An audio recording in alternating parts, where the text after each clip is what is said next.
자, 오늘 본문 말씀은 어쩌면 우리가 성경 말씀 중에서 가장 실천하기 어려운 그런 말씀이다라고 생각하는 말씀 중에 하나일지 모르겠습니다. 성경에는 그런 말씀들이 많이 있죠. 예를 들면 너희 원수를 사랑하며 너희를 박해하는 자를 위해서 기도하라 라는 그런 말씀이라든지, 또는 미워하는 자를 선대하며 너희를 저주하는 자를 위해서 축복하며 너희를 모욕하는 자를 위해서 기도하라 라는 이런 말씀 등등. 이런 말씀을 듣게 되면은 우리의 머리로는 야, 그래, 이게 하나님의 말씀이니까 내가 순종해야지 하는 생각이 들지만, 솔직히 마음으로는 잘 와닿지 않는 그런 말씀이라는 겁니다. 어떻게 이렇게 할 수 있겠는가? 그런 생각이 들죠. 하나님의 말씀이니 당연히 순종은 해야겠는데, 그런데 이런 말씀을 내가 과연 내 삶 속에서 진짜 실천하며 살아갈 수 있을까? 이게 과연 가능하기는 한 걸까? 하는 의문을 갖게 만드는 말씀들입니다. 자, 오늘 본문 말씀도 그런 말씀 중에 하나라는 거예요. 자, 그렇다면 우리는 이런 하나님의 말씀을 실제로 우리의 삶 가운데 순종하며 실천하며 살아갈 수 있을까? 여러분들은 어떻게 생각하십니까? 그렇다고 생각하십니까? 그리고 그렇게 실제로 살아가십니까? 자, 이 질문에 대한 답을 오늘 말씀 속에서 여러분이 찾게 되길 소망합니다. 베드로가 예수님께 자신에게 잘못한 사람이 있다면 그 사람을 몇 번이나 용서해야 됩니까? 그것을 질문합니다.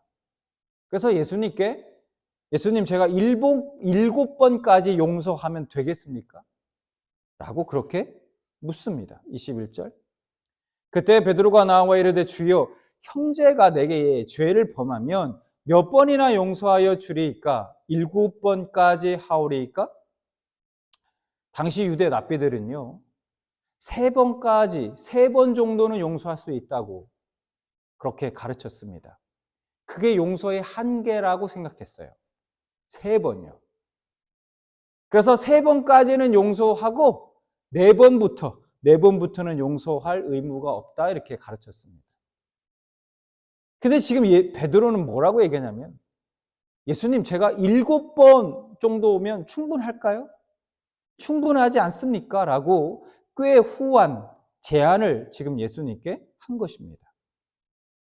당시에 랍비들이 가르치고 있는 그런 용서의 규율에 비하면 7번의 용서는 굉장히 상당히 관대한 것이기에, 베드로는 이렇게 예수님께 얘기하면 예수님이 나를 칭찬하실 거야, 그렇게 기대했을지도 모르겠습니다. 그런데 이 질문에 예수님이 이렇게 말씀하십니다. 22절. 예수께서 이르시되 내게 이르노니 7번뿐 아니라 7번을 70번까지도 할지니라. 예수님은 베드로의 질문에 7번이 아니라 7번을 70번이라도 용서해야 된다, 그렇게 말씀하십니다. 자, 이 말씀은 무슨 의미일까? 어떤 뜻일까요? 이 말씀은 7번을 70번씩, 그러니까 490번 용서하면 된다는 말일까요? 그만큼 용서하라, 그러면 된다라는 그런 말씀일까요? 그것이 아니라 예수님의 의도는 용서에는 횟수가 없다, 횟수에 제한을 두지 말아라 라고 지금 말씀하신 겁니다. 용서에는 횟수에 제한을 두지 마라, 무한히 용서해 주라는 말씀이죠. 이 말씀이 당시 베드로에게만 하신 말씀일까요? 아니죠. 오늘을 살아가고 있는 저와 여러분에게도 동일하게 하시는 말씀이라는 거죠. 오늘을 살아가는 저와 여러분에게도 하신 말씀이에요. 이 말씀이. 그것을 알고 우리는 이 말씀을 듣고 있어요. 근데 이런 말씀을 듣고 있는 우리는 솔직히 마음이 좀 답답해져 옵니다. 왜 그럴까? 이런 거죠. 아니, 이렇게 하는 것이 가능한가? 제한이 없어? 무한히 계속해서 내가 용서하고 살아라? 이게 가능한가? 그리고는 나름대로의 예수님의 이 말씀을 해석해서 받아들이기도 합니다.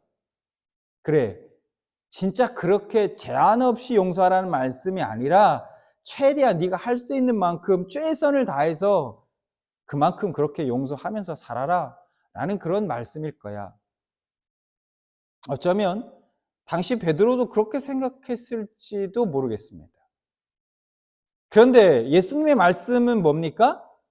제한 없이 용서해 주라는 거예요. 그게 예수님의 말씀입니다. 최대한 너가 할 수 있는 한 최선을 다해서 그것을 말씀하신 것이 아니라는 거예요. 자, 베드로의 질문에 대답하시고 나서 예수님께서 이제 그에 대한 비유를 하나 말씀해 주세요. 자, 23절, 24절. 어떤 비유냐?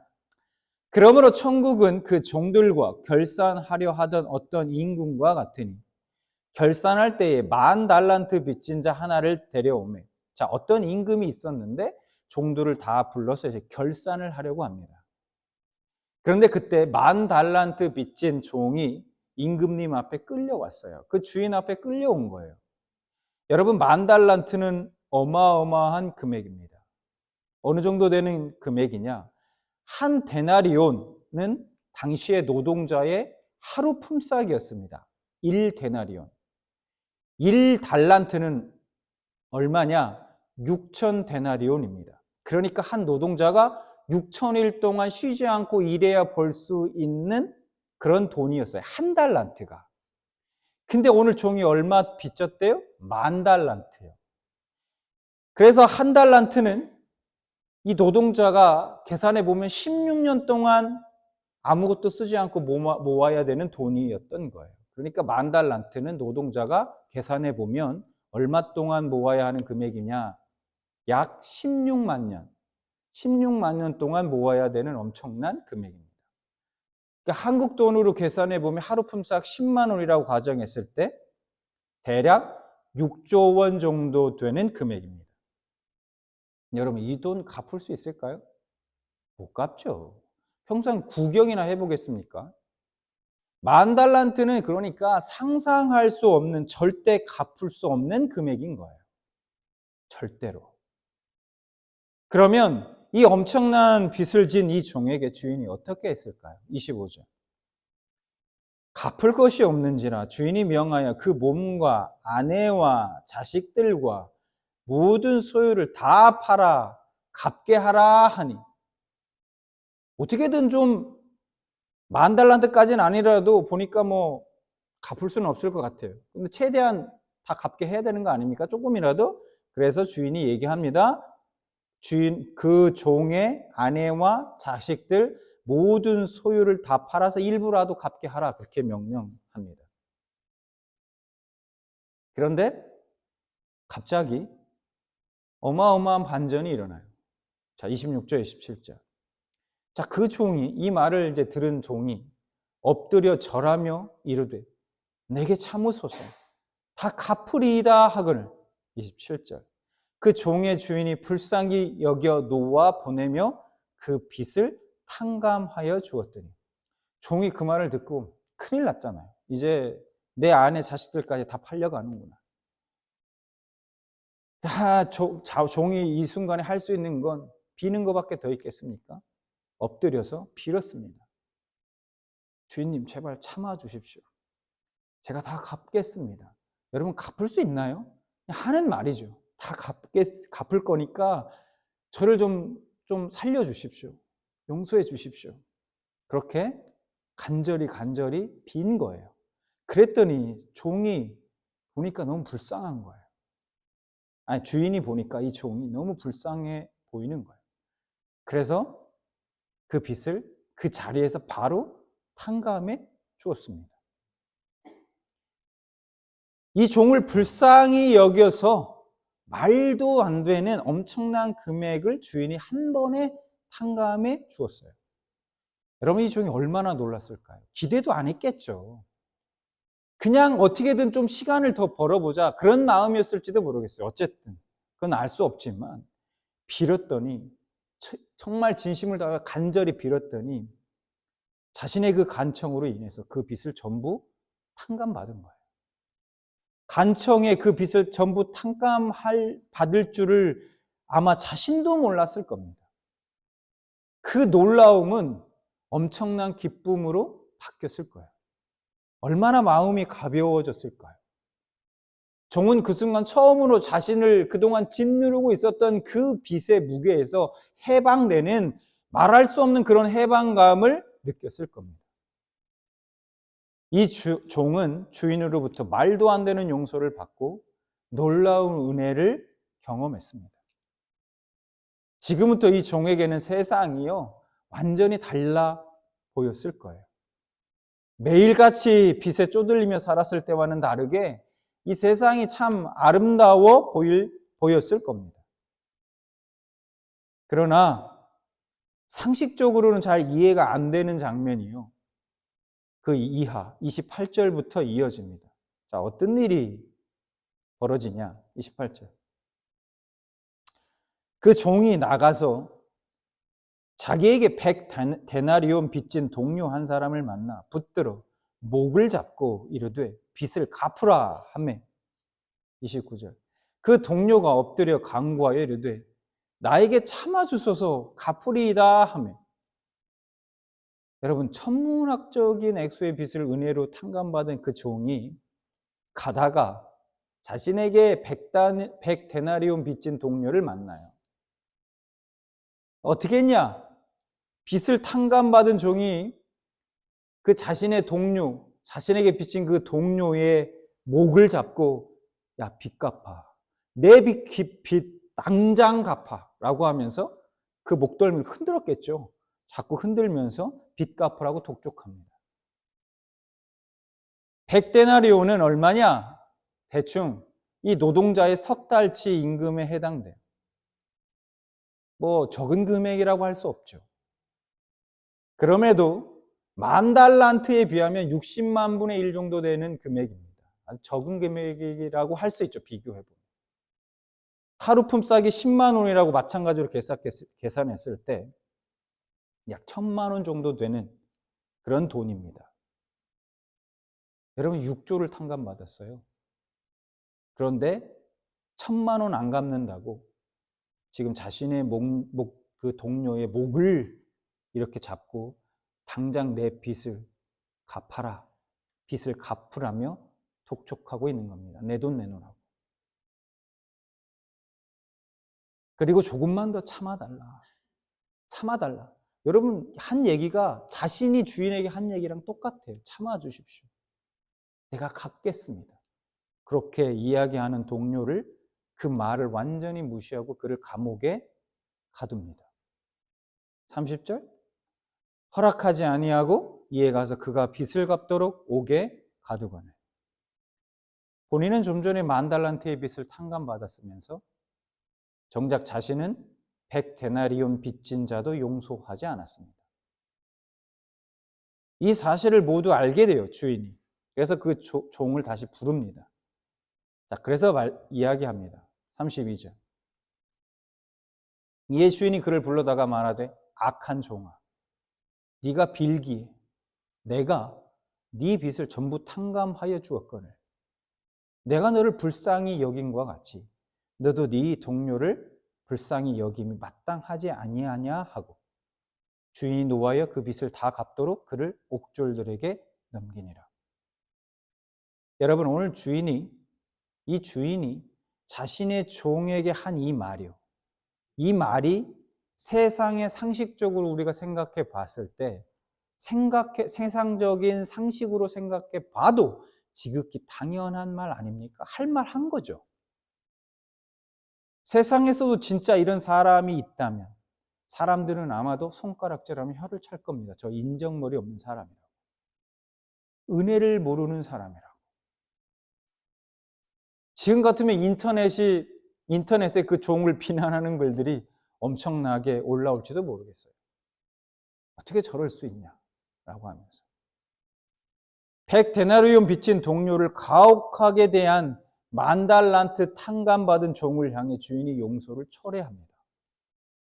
종이 동료에게 한 그대로 주인은 종을 옥에 가두어 빚을 갚도록 합니다. 여러분, 자, 오늘 말씀은 우리를 향한 하나님의 엄중한 경고인 거예요. 예수님께서 베드로와 사람들에게 궁극적으로 말씀하시고자 하는 것이 뭘까요? 무엇을 말씀하고자 하신 걸까요? 사실 여러분은 이미 답을 알고 계실 거예요. 대충 알겠죠? 무엇을 말씀하고 있는 건지. 이런 거죠. 우리는 하나님으로부터 엄청난 은혜를 받았어요. 값없이. 우리가 하나님 앞에 뭘 잘해서, 그럴만해서 우리가 하나님 앞에 구원받고 하나님 자녀된 권세를 누리고 살아갑니까? 아니죠. 우리가 지금 예수 믿지 않는 사람보다 뭐가 더 잘나서, 뭘 잘한 게 있어서 우리를 먼저 구원해 주셨나요? 아니죠. 우리는 하나님 앞에 갚을 수 없는 큰 은혜를 입은 자들이에요. 엄청난 사실은 빚을 하나님 앞에 우리가 탕감받은 자들이란 말입니다. 그렇다면 우리는 그 사랑과 은혜를 받은 만큼은 안 되더라도 우리는 은혜를 베풀고 먼저 용서하며 살아야 한다는 거예요. 그게 당연하지 않느냐? 주님이 말씀하고 있는 겁니다. 간단하죠? 얘기하고자 하는 건 간단해요. 그런데 문제는 뭐냐? 문제는 이런 겁니다. 이게 머리로는 아는데 실천이 어렵다는 거죠. 잘 안 된다는 거예요. 왜일까? 그걸 우리가 생각해 보자는 거예요. 그 원인을 어디에서 찾을 수 있을까? 자, 그 다음은 이 질문에 대해 통해서 우리가 답을 찾을 수 있어요. 질문은 이겁니다. 그 10,000달란트 탕감받은 자는 왜 100데나리온 빚진 자신의 동료를 좀 봐주지 못했을까? 그러니까 용서하지 못했을까 하는 거예요. 왜 그랬다고 생각하십니까, 여러분들은? 제가 이유를 3가지 정도로 생각해 볼 수 있을 것 같아요. 첫 번째는 자기가 진 빚의 크기를 잘 알지 못하기 때문입니다. 그래서 자신이 도대체 얼마나 큰 빚을 탕감받은 건지를 잘 모르기 때문이라는 거예요. 두 번째는 종이 생각하기에 면제해준 그 분량이 엄청난 금액이긴 하지만 에이, 주인한테는 그 별거 아닐 거야 라고 생각하는 자의적인 판단 때문입니다. 그 정도는 주인 입장에서는 충분히 가능한 거 아닌가 하는 마음 말입니다. 마지막 세 번째는 인간의 이기적인 본성 때문에 그러지 않았을까 하는 거죠. 여러분, 자신이 하나님 앞에 얼마나 빚진 자인지 인지하지 못한 사람, 설사 그 은혜의 크기를 인지하고 있다고 해도 날마다 그 은혜를 새롭게 하지 않는 사람, 그런 사람은 결국 다른 사람, 오늘 예수님의 말씀처럼 결국은 다른 사람을 용서하지 못한다는 겁니다. 그냥 좀 이해하기 쉽게 제가 좀 직설적으로 말씀드려 볼게요. 자신이 얼마나 큰 빚을 졌는지 그 크기를 알지 못하기 때문이라는 것은, 즉 자신이 하나님 앞에 어떤 죄인인지를 알지 못하는 사람, 이것을 모른다는 것은 결국 십자가의 은혜를 모르고 그 은혜를 받고 누리지 못한 사람을 말할 거예요. 이런 사람은 여전히 옛사람의 모습, 즉 자기 중심적인 모습, 이기적인 모습으로 살아가게 되는 거예요. 이게 자연스러운 겁니다.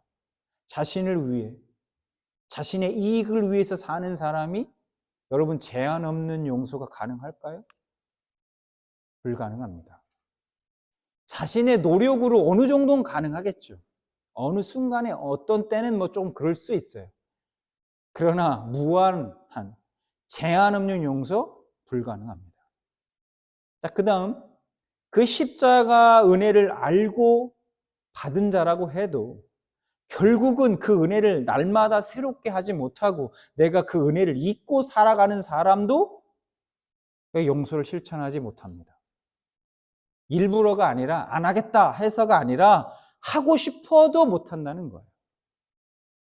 그럴 내부적 영적 동기도 그럴 만한 힘도 없는 거예요. 제한 없는 용서의 은혜를 먼저 풍성하게 받고 누린 사람만이, 그 십자가 은혜를 날마다 기억하고 새롭게 하는 사람만이 이 용서의 은혜를 베풀 수 있는 겁니다. 한마디로 말하면 진짜 구원받은 사람이 이 지금 오늘 말씀하시는 이 제한 없는 용서를 할 수 있다는 거예요. 이걸 실천할 수 있다는 얘기입니다. 그래서 예수님이요, 23절에, 오늘 본문의 23절에 이 비유를 시작하실 때 이렇게 시작하고 계십니다. 뭐라고 시작하고 있냐? 23절. 그러므로 천국은 그 종들과 결산하려 하던 어떤 임금과 같다. 지금 무엇에 대해서 말씀하고 있는 거예요? 천국에 대해서 말씀하고 있는 거예요. 누가 천국에 들어가는가? 들어갈 수 있는가? 이 비유는 천국에 대한 비유로 말씀하고 계신 거라는 거예요. 그리고 이 말씀은 35절에 결론과 맞닿아 있습니다. 결론이 뭐냐? 그래서 주님이 말씀은 너희가 각각 마음으로부터 형제를 용서하지 아니하면 나의 하늘 아버지께서도 너희에게 이와 같이 하시리라. 그러니까 용서하지 않으실 것이다. 이 얘기 아닙니까? 나의 하늘 아버지께서도 너희에게 이와 같이 하시리라. 이 말씀을 어떻게 이해해야 할까요? 그러면 용서하지 않으면, 너희가 다른 사람을 용서하지 않으면 너희들은 천국에 들어가지 못해요. 하나님도 너희를 용서하지 않을 거야. 그런 뜻일까요? 여러분, 그렇다면요, 만약에 그런 말씀이라면 우리가 현실 속에서 어떤 그리스도인이라고 말하는 모든 사람, 어떤 누구도 다 구원받지 못할 겁니다. 여러분, 이 비유는요, 용서를 잘해야 구원받는다 그런 거 아닙니다. 그러나 용서는 구원의 조건은 아니어도 구원의 증거가 될 수는 있습니다. 예수님이 열매의 비유를 자주 말씀하셨는데, 좋은 나무는 좋은 열매를 맺는다 말씀하십니다. 나쁜 나무는 나쁜 열매를 맺는다 말씀하셨죠. 진짜 하나님의 은혜를 경험한 사람은요, 완벽하지는 않아도, 온전하지는 않아도 결국에는 용서의 방향으로 가게 되어 있다는 거예요. 만약 그리스도인이라고 말하는 어떤 사람이 나는 끝까지 용서하지 않겠어, 내가 저 사람만은, 죄송합니다, 제가 디콜자님 얘기한 거 아니에요?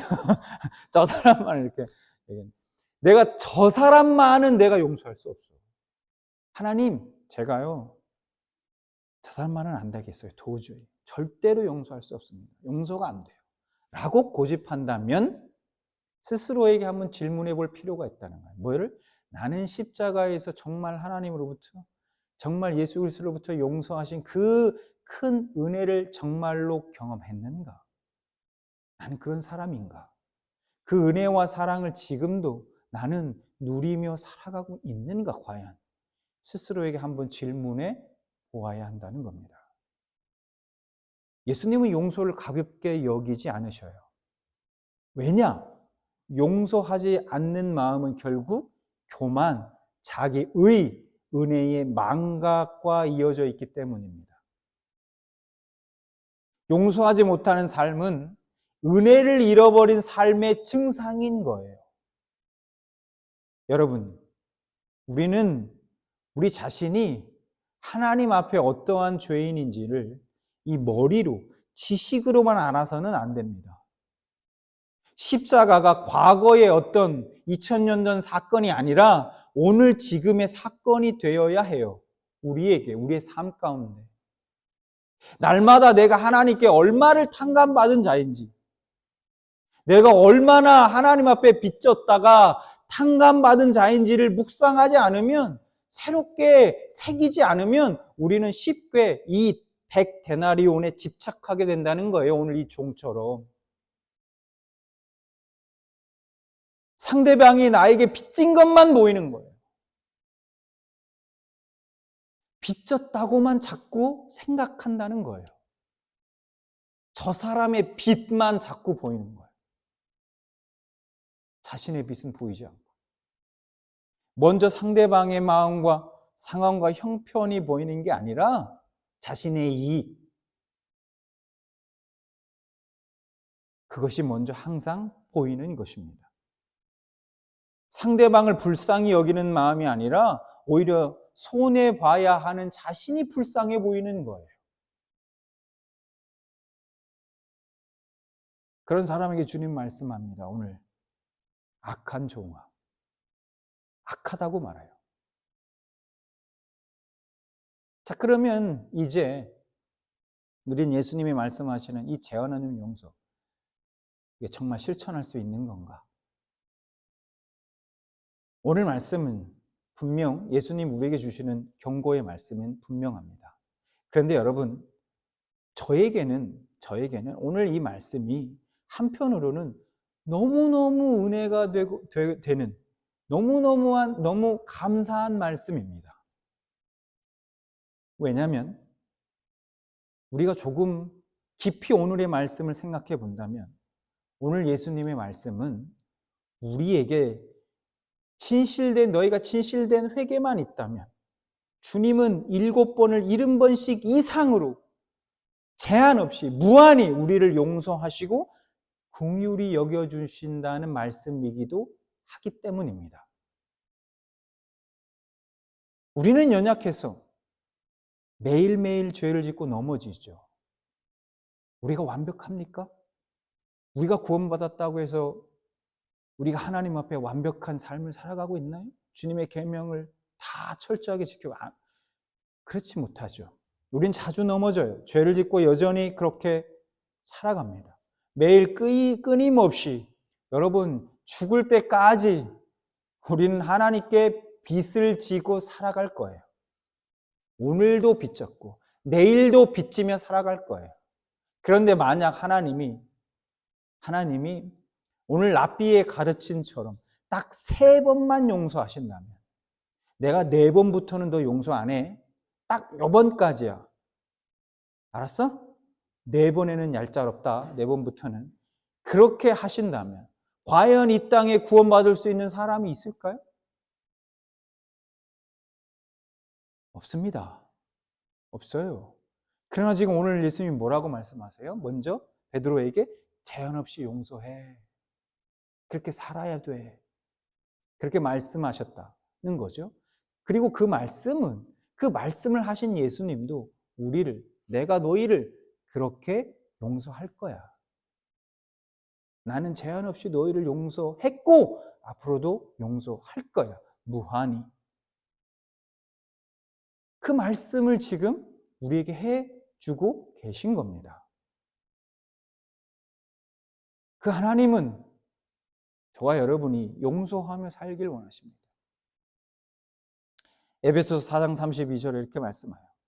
서로 친절하게 하며 불쌍히 여기며 서로 용서하기를 하나님이 그리스도 안에서 너희를 용서하심같이 하라. 여러분, 용서는 내 감정이 어느 정도 정리되고 내 감정이 어느 정도 준비되어서 하는 것이 아닙니다. 우린 그렇게 생각할 수 있어요. 그 시작이 뭐냐? 그 시작은 하나님께 감당할 수 없는 엄청난 사랑과 용서의 은혜를 내가 받았기 때문에 내가 오늘도 그 용서하기를 선택하는 것입니다. 용서하지 못하는 이유는 상처가 커서가 아니라 그 상처를 덮지 못할 만큼 나에게 은혜가 작아졌기 때문이에요. 그 은혜를 잊었기 때문이에요. 진짜 은혜를 아는 사람은 그 은혜가 내 마음속에 철철 흘러 넘치는 사람은 조금 시간이 걸려도 여전히 내가 눈물을 쏟아도 씨름을 해도 결국 그 용서의 방향으로 가게 되어 있습니다. 그러므로 오늘 주님의 말씀에 우리가 순종할 수 있는 방법은 단 하나예요. 뭡니까?